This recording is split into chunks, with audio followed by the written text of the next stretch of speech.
Hello नमस्कार, मैं हूं आपके साथ मेघा कौशिक और लोकसभा चुनाव की हर अपडेट, हर किस्से, हर आंकड़े के साथ आपके साथ हाजिर हूं। और आज बात करेंगे दौसा लोकसभा सीट की। यकीनन 25 सीटों में से ये एक और सीट है जो हॉट सीट बन गई है। कारण क्योंकि यहाँ सचिन पायलट कहते हैं कि यहाँ मेरा अपना हक है, अपनों पर हक है और इसलिए वही हक जता भी रहा हूँ। तो किरोड़ी लाल मीणा यहाँ पर कस्में खिलाने लग जाते हैं। कस्में खिलाते हुए कहते हैं कि आपको वोट बीजेपी को देना है। तो वहीं इस दौसा सीट को ऐसे समझिए कि 19 लाख मतदाता वाली इस सीट पर प्रधानमंत्री मोदी भी आते हैं तो प्रियंका गांधी भी आती हैं और दोनों यहाँ पर लोगों को संबोधित करते हैं। प्रचार प्रसार भी होता है। ऐसा क्या है इस दौसा सीट में जो ये इस सीट पर तमाम बड़े स्टार प्रचारक आ रहे हैं? ऐसा क्या है इस सीट में कि यहाँ पर किरोड़ी मीणा को कस्में वादे खिलाने पड़ जाते हैं? तो वहीं सचिन पायलट प्रचार प्रसार में कहते हैं कि डंडा गाड़ना होगा। क्या दौसा सीट में पेच फंसा हुआ है? क्या इस सीट पर अभी स्थिति दोनों की, बीजेपी और कांग्रेस की, इस तरह की है कि यहाँ पर ज्यादा से ज्यादा प्रचार प्रसार करना पड़ रहा है? किरोड़ी मीणा मैदान में उतर गए हैं। क्या यही वजह है? क्योंकि इस सीट पर जीत बहुत आसान नहीं होगी। सचिन पायलट की वजह से यहाँ पर चुनौती हो सकती है। ऐसे तमाम सवाल हैं और जातिगत समीकरण को भी समझेंगे। सबसे पहले बात करते हैं कि आखिर दौसा सीट पर क्यों किरोड़ी मीणा को कस्में वादे खिलानी पड़ रही हैं। क्योंकि आपने देखा होगा और क्योंकि कल भी देखा कि कैसे बस्ती पहुंचते हैं और वहां पर जब कम लोग मिलते हैं, दिखते हैं, तो किरोड़ी मीणा नाराज हो जाते हैं। ये मत भूलिएगा कि बस्ती वो सीट है जिसमें 2023 विधानसभा में कांग्रेस ने इसे जीता है, इस विधानसभा सीट को। तो ऐसे में जब यहाँ पर वो पहुंचते हैं किरोड़ी मीणा, तो वहां पर कम लोग देख के नाराज होते हैं और नाराज होकर वो यहाँ से चले जाते हैं। किरोड़ी मीणा दौसा में लगातार कस्में वादे खिला रहे हैं क्योंकि कहीं ना कहीं मीणाओं में ये नाराजगी भी नजर आ रही है कि वो किरोड़ी मीणा को सीएम बनते देखना चाहते थे, अच्छे पद पे देखना चाहते थे, लेकिन उनको लग रहा है कि उनके साथ यानी किरोड़ी मीणा के साथ में सही नहीं हुआ है। उन्होंने किरोड़ी मीणा के लिए मीणाओं ने वोट दिए थे, लेकिन उसका फायदा नहीं हुआ। शायद वो खुद को ठगा सा महसूस कर रहे हैं और इसलिए इस बार जो है कस्में वादे किरोड़ी मीणा को खिलाने पड़ रहे हैं।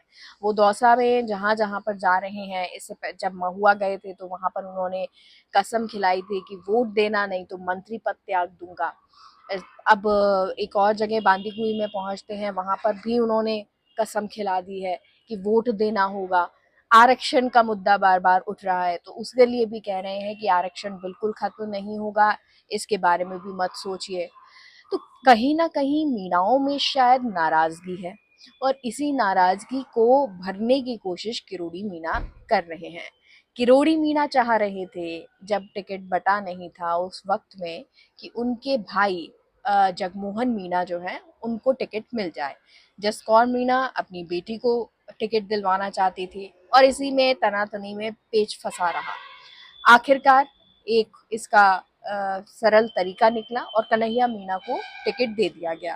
अब प्रचार प्रसार किरोड़ी मीणा उनके समर्थन में कर रहे हैं, लेकिन मीणाओं को मनाने की जद्दोजहद जारी है। दूसरी तरफ एक कारण ये भी है कि सचिन पायलट लगातार मुरारी मीणा के लिए प्रचार प्रसार कर रहे हैं और जिस तरह से वो प्रचार प्रसार कर रहे हैं वो जोश अलग ही नजर आ रहा है क्योंकि जनता पहुंचती है सचिन पायलट को सुनने के लिए। और सिर्फ ये दौसा नहीं है, ये हर आप एक सीट पे देखेंगे तो सचिन पायलट को सुनने के लिए जनता जरूर पहुंच रही है। तो जब जनता पहुंचती है तो वो ये जिक्र भी करते हैं कि किसी को मंत्री पद, आप इस बात की चिंता मत कीजिएगा कि किसी तरह से कोई मंत्री पद जाने वाला है किसी का।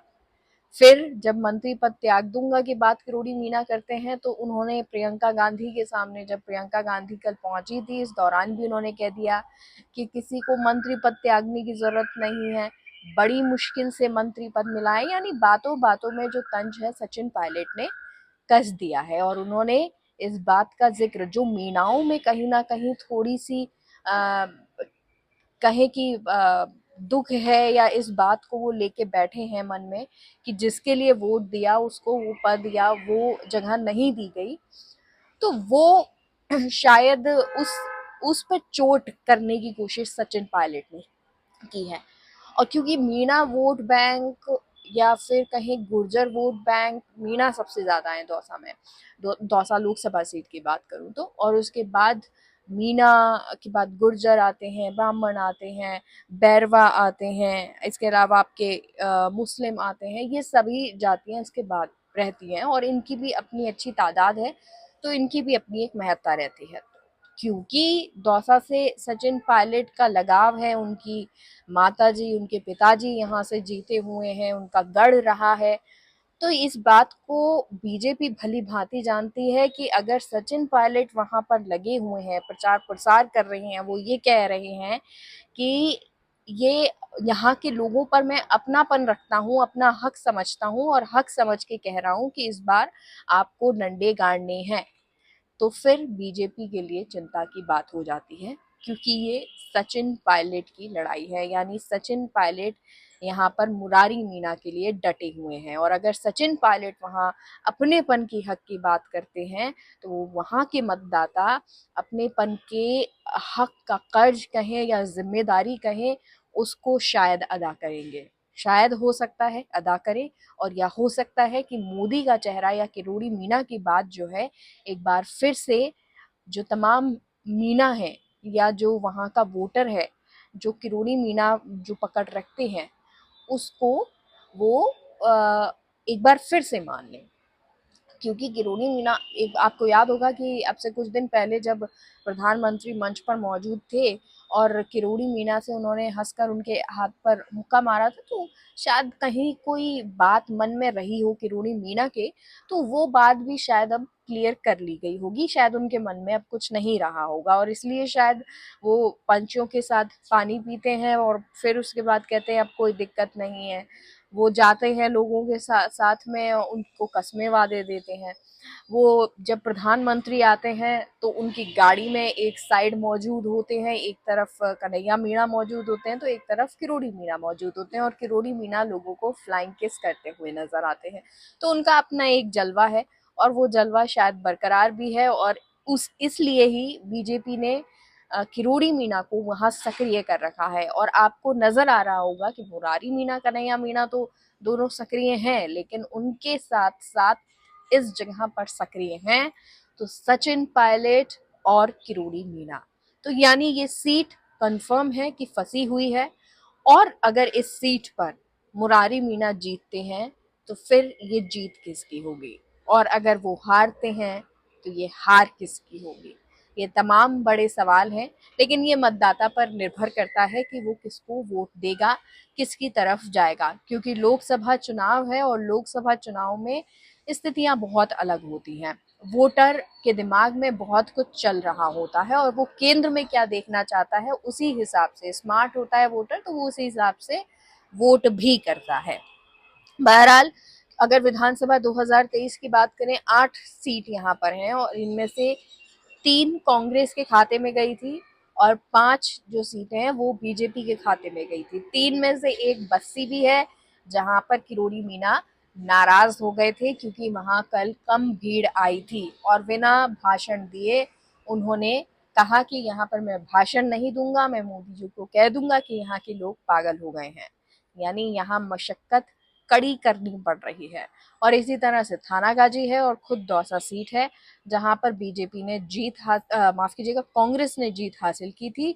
और अगर कांग्रेस ने ये जीत हासिल की थी तो सचिन पायलट चाहते हैं कि लोकसभा में दौसा लोकसभा सीट को वो जीत जाएं, क्योंकि उन्होंने इस बात का जिक्र प्रियंका गांधी के सामने भी कर दिया कि अगर ये सीट वो जीतते हैं यानी मुरारी मीणा जीतते हैं तो फायदा कहीं ना कहीं सचिन पायलट को भी होगा। यानी सचिन पायलट इस बात को जनता को कहे गए हैं कि जिता दीजिए, इससे फायदा हाईकमान के सामने आने वाले वक्त में उन्हीं को मिलेगा। क्योंकि अब जैसा आपको बता दिया यहाँ का जातिगत समीकरण, मीना सबसे ज्यादा वोटर है और उसके बाद गुर्जर सबसे ज्यादा हैं, ब्राह्मण हैं, माली हैं, आपके बैरवा हैं, मुस्लिम हैं, तो इन सब वोटर्स पर भी ध्यान रहता है। एक और चीज, क्योंकि 2023 का जो विधानसभा गया है चुनाव, उसमें वोट शेयर देखें तो कांग्रेस को वोट शेयर में 42% और बीजेपी का 48% रहा, यानी 6% का अंतर है वोट शेयर में। बहुत बड़ा अंतर नहीं है और इस बात को बीजेपी जानती है और इसलिए लगातार यहाँ पर स्टार प्रचारक भी आ रहे हैं, प्रधानमंत्री मोदी भी आ रहे हैं और किरोड़ी मीना तो खैर यहाँ पर डटे हुए हैं। लेकिन क्या इस सब का प्रभाव पड़ेगा? जनता क्या किरोड़ी मीना की बात को सुनेगी या सचिन पायलट जो अपनापन दिखा रहे हैं या अपनेपन की हक की बात कर रहे हैं उसके साथ जाएगी? ये तो वक्त बताएगा। फिलहाल के लिए इतना ही। अगर आप वीडियो पसंद आया हो तो शेयर कीजिएगा, लाइक कीजिएगा, सब्सक्राइब कीजिएगा। नमस्कार।